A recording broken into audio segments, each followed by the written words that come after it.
Okay students, now we will solve the problem related to the Bohr model and spectrum of hydrogen. Okay, now see the problem 2.10. What are the frequency and wavelength of photon emitted during the transition from n fifth state to the n second state in the hydrogen atom? Transition हो रहा है fifth energy level से second energy level में electron ट्रांजिस्ट कर रहा है। Okay, वो इसमें इस ट्रांजिशन की हमको फ्रीक्वेंसी एंड वेवलेंथ को फाइंड आउट करना है।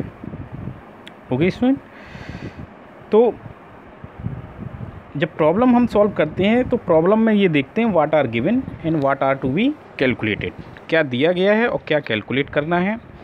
जब ये आप फाइंड कर लेंगे तो आपको तुरंत ही ये कंसिडर हो जाएगा कि इस क्वेश्चन में, इस प्रॉब्लम में कौन सा फार्मूला फिट होगा। ओके, नाउ एन आई क्या दिया है? N I means initial state, ये इनिशियल एनर्जी लेवल क्या है? 5 वैल्यू दी है। उसमें कितनी वैल्यू दी है? 5। एंड फाइनल एनर्जी स्टेट कितना दिया है? सेकेंड। मतलब इलेक्ट्रॉन आ कहाँ से आया? फिफ्थ एनर्जी लेवल से, और कहाँ पर ट्रांजिस्ट कर रहा है? सेकेंड एनर्जी लेवल में। What are find out? Frequency and wavelength. Okay dear, okay dear, okay see the transition 5 to second gives rise to spectral line in visible region because NF final state क्या है इसकी? 2। जब second state में आता है किसी भी energy level से, जब ट्रांजिशन सेकेंड एनर्जी लेवल में होता है तो बाल्मर सीरीज आती हैं। क्या आती हैं? Balmer series. अगर एनर्जी फर्स्ट एनर्जी लेवल में ट्रांजिस्ट होता है किसी भी एनर्जी लेवल से, फर्स्ट एनर्जी लेवल में ट्रांजिस्ट हो रहा है इलेक्ट्रॉन, तो वो कहलाता है Lyman series. Balmer series second में Balmer series, third energy level में होगा तो पास्टन, फोर्थ में होगा तो ब्रैकेट, फिफ्थ में होगा तो पास्टन। ओके, लाइमन सीरीज आती है आपकी अल्ट्रावायलेट रीजन में, बाल्मर सीरीज आती है विजुअल रीजन में, जो ये वाली सीरीज है, और नेक्स्ट थर्ड सीरीज है जो आपकी पास्टन सीरीज है वो इंफ्रारेड में, ब्रैकेट इंफ्रारेड में और फोन इंफ्रारेड में। First UV means Lyman UV में और बाल्मर विजुअल में। इसके बाद अदर जो 3 स्पेक्ट्रल रीजन्स होते हैं of hydrogen spectrum, they are obtained in IR region. Okay dear, तो फ्रीक्वेंसी हमको फाइंड आउट करनी है। क्या फाइंड आउट करनी है? Frequency of any spectral lines is given by the formula 3.29 into 10⁻15 bracket में 1/ni square minus 1/nf square. Okay, value put करेंगे, और मैं आपसे बार बार कह रहा हूँ कि जो न्यूमेरिकल प्रॉब्लम है इसको आप स्टेप बाय स्टेप कैलकुलेट करें, क्योंकि अगर कैलकुलेटर में आपने स्टेप बाय स्टेप कैलकुलेट ना करके आपने क्या किया कि अचानक सारी वैल्यूज़ कैलकुलेटर में पुट कर दी और आंसर फाइंड आउट करने की कोशिश की गई जैसे कि बुक में दिया है, तो आपका हो सकता है सही आ जाए। अगर कहीं प्लस माइनस या ब्रैकेट कुछ भी आप मिस्टेक कर गए तो आंसर गलत आएगा, और फिर उस आंसर को आप रीचेक नहीं कर पाएंगे, because all the datas are in calculator. कहाँ पे आपने सारे कैलकुलेटर फीड किए थे? कैलकुलेटर में। तो आप स्टेप बाय स्टेप कैलकुलेशन को शो करने की कोशिश करें। तो देख रहे हैं आप 3.29 इंटू 10⁻15 1/5 एन आई कितना दिया था? 5। NF कितना है? 2। वैल्यूज़ रखेंगे, सबकी वैल्यूज़ रखेंगे, कैलकुलेट करते जाएंगे। 1/5 स्क्वायर क्या होगा? 1/25। 1/2 स्क्वायर क्या होगा? 1/4। 1/25 की वैल्यू आएगी 0.224, 0.04, और 1/4 की वैल्यू आएगी 0.25। ओके डियर, इसको फिर से सिंप्लीफाई करेंगे ब्रैकेट के अंदर का तो माइनस 0.21 आएगा। कितना आएगा? माइनस 0.21 आएगा। फिर सिंप्लीफाई करेंगे आप तो आंसर आएगा फाइनली माइनस 6.90 इंटू 10⁻14 हर्ट्ज या second inverse. The negative value, the negative sign shows the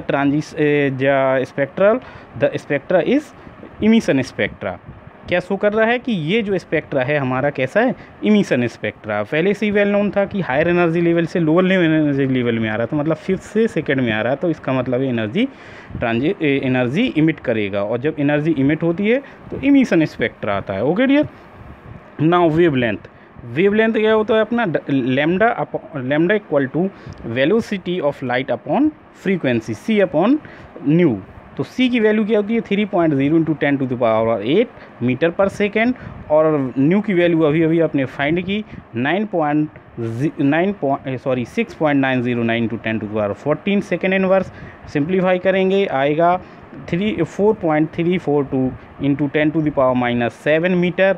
और जब आप पॉइंट को कहाँ ले जाएंगे, राइट साइड में ले जाएंगे, तो माइनस की पावर और इंक्रीज़ होगी।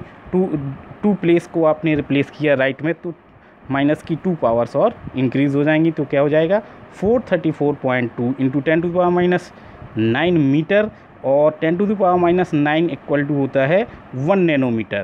तो फाइनली आंसर आपका आएगा 434.2 नैनोमीटर। ये आपका क्या आएगा, वेवलेंथ। ओके, 2 आंसर फाइंड करने थे आपको, 2 वैल्यूज़ फाइंड करनी थी, एक तो फ्रीक्वेंसी और सेकंड इज लैम्डा, तो दोनों वैल्यूज़ फाइंड हो गई। Okay dear. Now next problem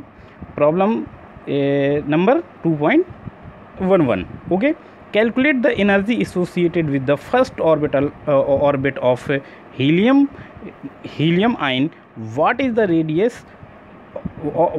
the radius of this orbit. Energy calculate करनी है हीलियम आयन की, एंड उस फर्स्ट ऑर्बिट की भी आपको रेडियस भी फाइंड करना है। Okay dear. तो इसमें भी 2 डेटा कैलकुलेट करने हैं, और व्हाट आर गिवन, देखो हीलियम आयन दिया है, तो it means n first orbit दी है, तो first orbit means n equal to 1, और हीलियम आयन दिया है तो z means atomic number. Helium का एटॉमिक नंबर कितना होता है 2, हाइड्रोजन का फर्स्ट, हीलियम का 2। Rydberg constant 2.18 into 10⁻⁻18 joule. Energy to be calculated and radius is also calculated. Now from the formula E equal to -RZ² upon n², ये formula था आपका। बार मैं कह रहा हूँ कि आप अब जो भी फार्मूले आते हैं उनको अलग से एक पेज पे राइट डाउन करके उसको अपने स्टडी टेबल है जो, या स्टडी रूम है, वहाँ पर दीवार में चस्पा लीजिए, पेस्ट कर लीजिए, जिससे बार उन पर आपकी नज़र पड़े और आपको याद होते रहें। Okay dear.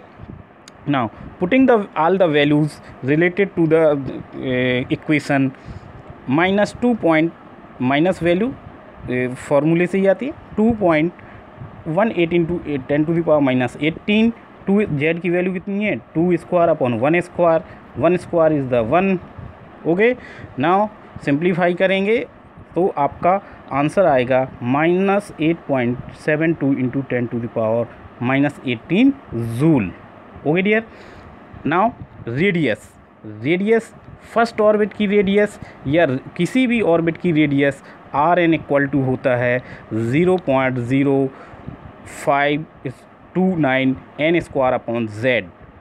ओके, ये बोर फार्मूला कहलाता है रेडियस के लिए, जो बोर साहब ने दिया था। Okay, now putting the values of n and z, we find the value of the radius of first orbit of helium ion, that is 0.02645 nm, 0.2456 nm। तो एक आंसर आपका ये आया एनर्जी, और सेकंड आंसर इज आपका radius. तो both answer are calculated. Okay, तो numerical problem आपको सॉल्व होगा। कोई प्रॉब्लम हो तो आप फिर से आप पूछ सकते हैं हमसे, और जब रिवीजन होगा तो हम इनको फिर से रिवाइज कराएंगे। Okay students, thank you.